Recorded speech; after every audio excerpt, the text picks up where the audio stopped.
Hello and welcome to the Sustainable Futures Report for Thursday the 8th of June. I'm Anthony Day. Today I'll bring you items about electric cars, about Western Australia's Personality of the Year, and about the controversy over the president of COP28. First though, I'm going to talk about methane. Methane, as I'm sure you know, is a powerful greenhouse gas. Its warming effect is estimated to be as much as 80 times as strong as that of CO2. While the scientific consensus is increasingly concerned about what's going to happen in the next 5 to 10 years, the fact that methane doesn't last for 100 years like CO2 is less relevant. According to the UN Environment Programme, the Paris Agreement cannot be achieved without reducing methane emissions by 40 to 45% by 2030. Reduction of this magnitude would avoid nearly 0.3 degrees centigrade of warming by 2045 and complement long-term climate change mitigation efforts. 60% of global methane emissions are caused by human activity, and that 60% accounts for 25% of current global warming. The IEA, the International Energy Agency, reports that the largest single source of methane emissions, a natural source, is wetlands, permanently flooded and boggy ground. Human-induced methane emissions, in order of magnitude, come from agriculture, from the energy sector, including oil, gas, coal and bioenergy, from waste, and from biomass burning. The UK government's Agri-Climate Report 2022 reveals that emissions from agriculture, principally cattle, sheep and pigs, have reduced both in total and intensity between 1990 and 2020. Land management and agricultural machinery both contribute to greenhouse gas emissions, and these have both declined as well. Over the period, UK agricultural methane has declined by 15%, but this still leaves annual emissions of some 25 million tonnes of CO2 equivalent. Relatively good news then from the UK agricultural sector, but it would be dangerous to extrapolate this across the world. In fact, a chart from Our World in Data shows a slow but rising trend in global agricultural emissions of methane. The chart also shows a sharp rise in fugitive emissions of methane, up 56% from 1990 to 2019. Fugitive emissions are leaks from the fossil fuel industry's infrastructure. They leak from pipelines, from refineries and from operational and abandoned coal mines.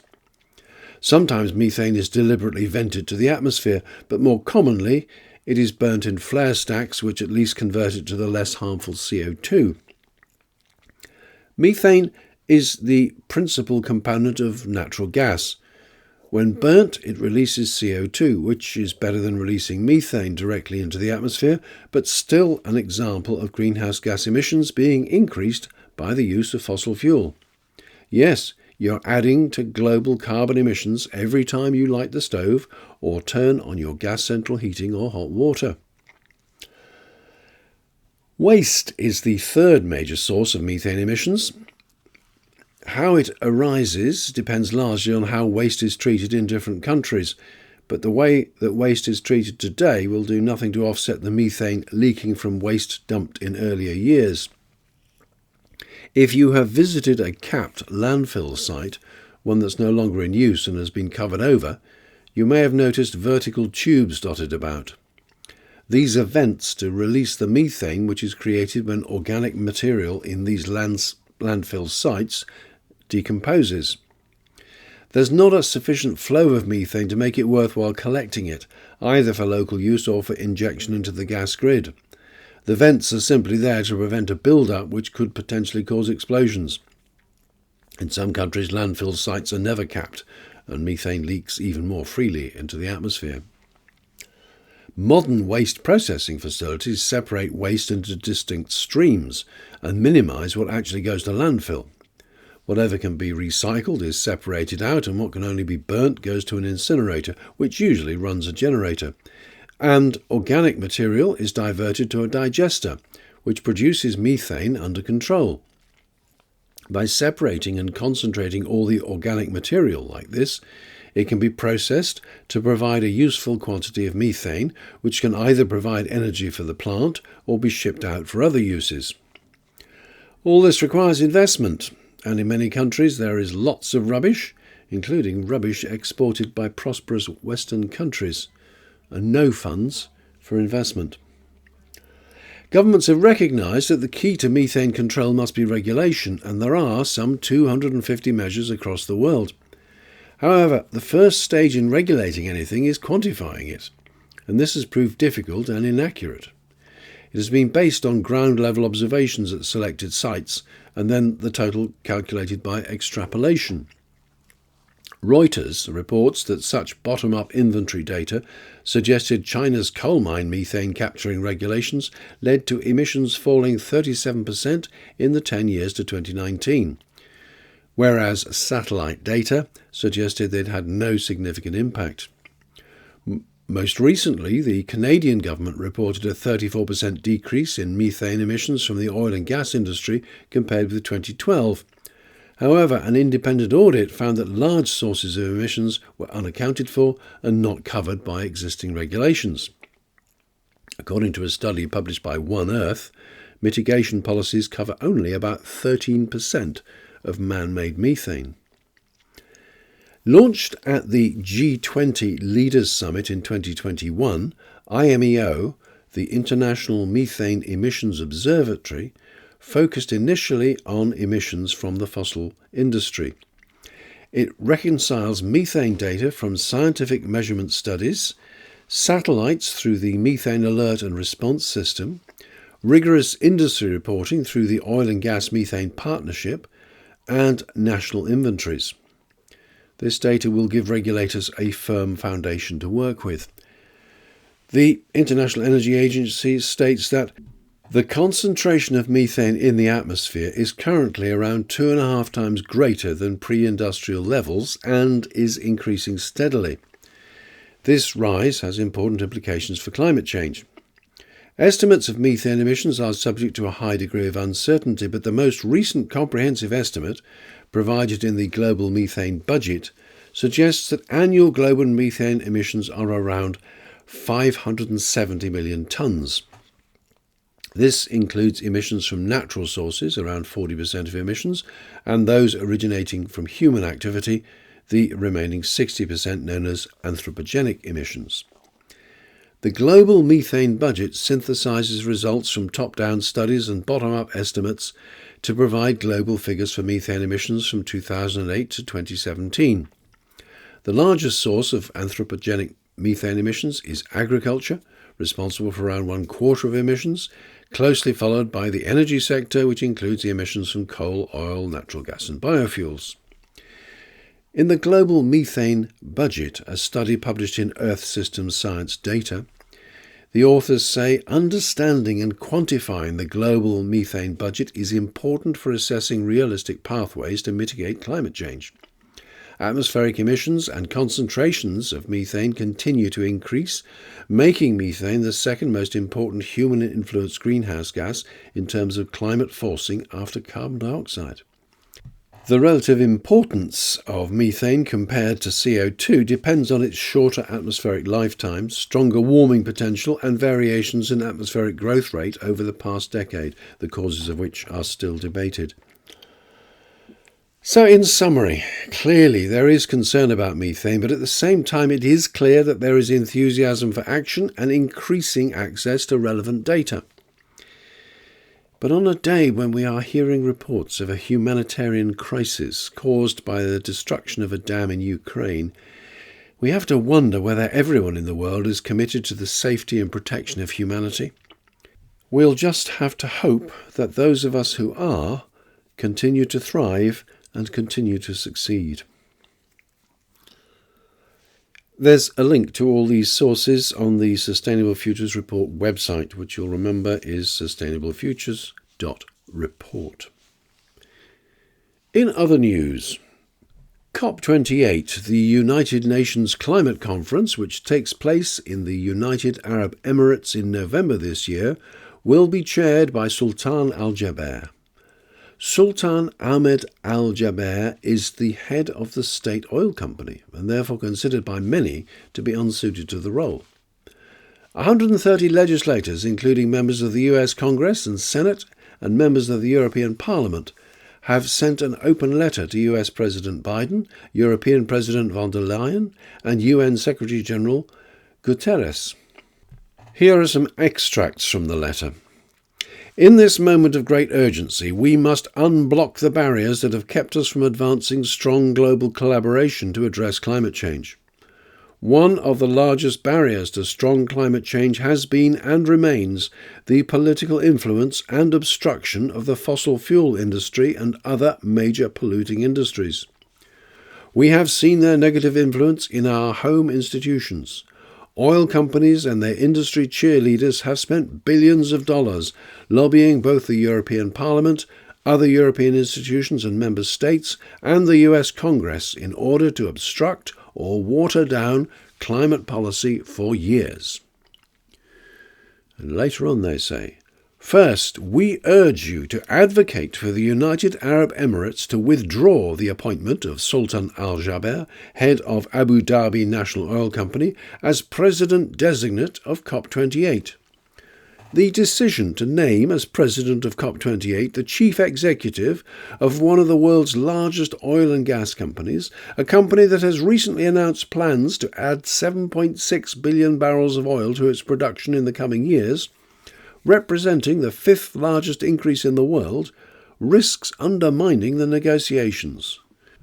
With common-sense reforms to help restore public faith in the COP process severely jeopardised by having an oil company executive at the helm, we respectfully submit that different leadership is necessary to help ensure that COP28 is a serious and productive climate summit. This report comes from the Politico website. There's a link on the Sustainable Futures Report website, and on the Politico website page there's a link to the full text of that letter. Moving on. Rowan Atkinson is a well-known comedian and actor, and from time to time makes serious statements on issues of the moment. You may be surprised to learn that his first university degree was in electrical and electronic engineering, with a subsequent master's in control systems. Last week, he wrote an article in the Guardian newspaper complaining about electric vehicles. He says he was an early adopter, but now feels duped. Atkinson's concern is that electric vehicles are not as clean as they seem. Yes, they have no emissions in operation, but apparently the manufacture of an EV can involve nearly twice the carbon emissions as those created by producing a conventional internal combustion car. Batteries make the cars very heavy, and the batteries themselves may have a life of little more than 10 years. He goes on to recommend hydrogen-powered vehicles, either using a fuel cell or a modified internal combustion engine. In either case, there are no emissions apart from a bit of water. The problem there is the source of the hydrogen. It is possible to extract hydrogen from methane. Methane is CH4, which means it has one carbon atom and 4 hydrogen atoms. Unfortunately, splitting out the hydrogen atoms leads to the production of CO2.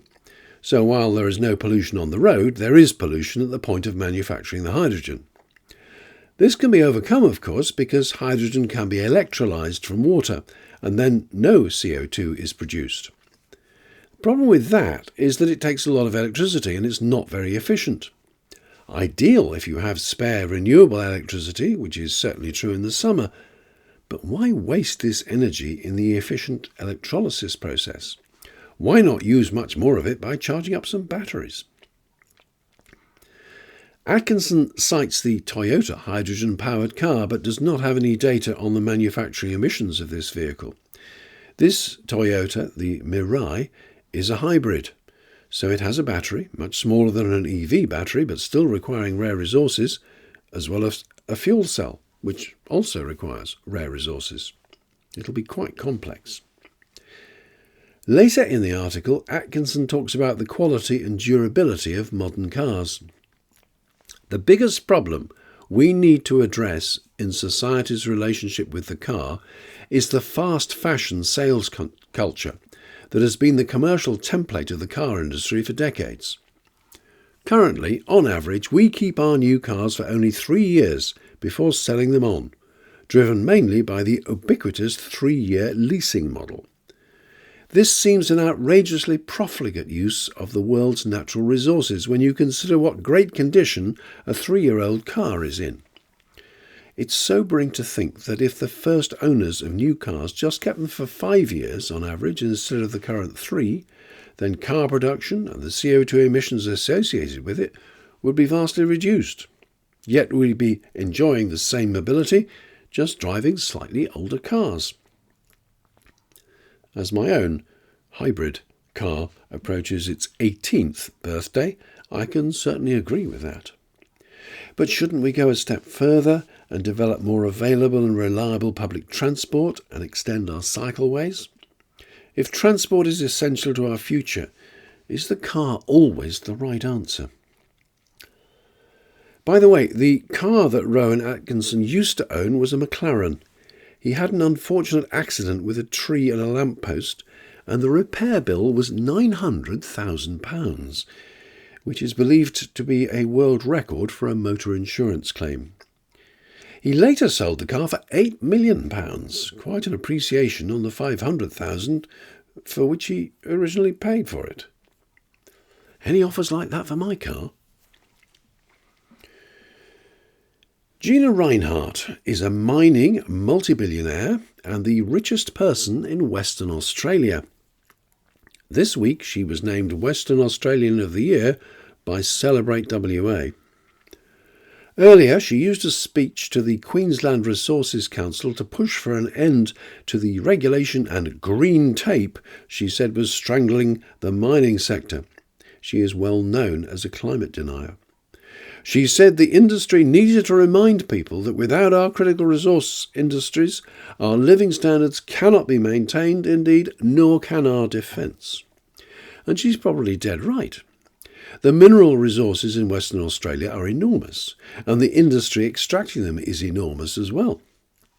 In this state, with a population of little more than 2.5 million people, the prosperity created by the mining sector is obvious, particularly in the capital, Perth.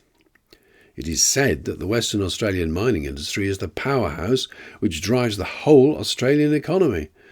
So indeed, without these industries, Australian living standards could not be maintained. For the moment, the citizens of Western Australia are clearly living the dream. Let's hope it won't be too much of a shock when they have to wake up. And that's it. And on that note, I leave you for another week. Let me give you advance notice that I'm seriously considering closing down for July and August. However, I have a number of requests for interviews backed up, so what I'll probably do is broadcast some of them during that time, although I don't expect to publish an episode every week. Everything will be back to normal in September as I carry on my journey towards my 500th episode. This is 465, incidentally. Thank you, as usual, for listening. There are 3 more episodes to come in June, so do tell your friends to search out the Sustainable Futures Report on their favourite podcast platform. And thank you, of course, to my loyal patrons. I am more than grateful for the contribution I receive each month towards keeping the Sustainable Futures Report independent and ad-free via your support at patreon.com/SFR. And that's it for now. So, that was the Sustainable Futures Report. I'm Anthony Day. Until next time. By when I hope to have got rid of this damn cold.